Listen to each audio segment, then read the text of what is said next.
बांग्लादेशी नागरिकों को किसी भी होटल में ठहरने नहीं देने के लिए बंगीय हिंदू महामंच ने सिलीगुड़ी के होटल मालिकों से अपील की है।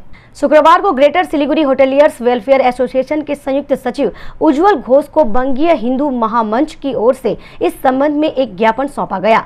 संगठन के अध्यक्ष विक्रमादित्य मंडल ने बताया, बांग्लादेश में अल्पसंख्यक हिंदुओं पर अत्याचार किया जा रहा है। ऐसे में यहाँ पर बांग्लादेशी नागरिकों के लिए जगह नहीं है। যে আজ থেকে ওনারা একটা প্রেস বিবৃতির মাধ্যমে এটা ঘোষণা করুক যে আজকের থেকে 6 তারিখ আজকের থেকে শিলিগুড়ির ওনাদের অধীনে যত হোটেল আছে সেই হোটেলগুলোতে কোনো প্রকার বাংলাদেশি পর্যটককে অ্যালাউ করা যাবে না।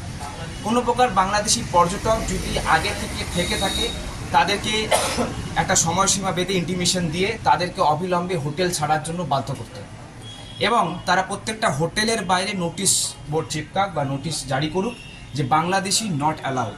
কেননা যতক্ষণ না সেখানকার চিন্ময় কৃষ্ণ প্রভু আমাদের বাংলাদেশের হিন্দু হৃদয় সম্রাট, যিনি বাংলাদেশি সনাতনীদের স্বার্থে লড়াই করে গেছে, তাকে অনৈতিকভাবে গ্রেপ্তার করে আছে, আমরা আশঙ্কাজনিত তিনি আদৌ এখনো সুস্থ আছেন কিনা।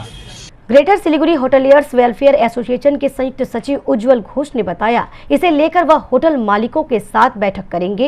इसे लेकर वह अकेले कोई फैसला नहीं कर सकते हैं।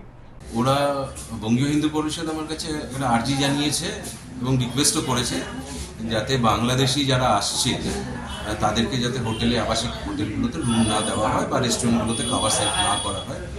তো সেটা ওনারা বলছে যে আজকের মধ্যেই সেটা জানাতে একটা প্রেস বিজ্ঞপ্তি দিয়ে। এবার আমি প্রথমে ভারতীয় হিসাবে আমার একটা দায়িত্বের মধ্যে পড়ে ভারত বিদ্বেষী কার্যকলাপ বা কোনো সেন্টিমেন্টাল ইস্যু যদি হয় আমি তার বিপক্ষে, কারণ আমি নিজে ভারতীয়।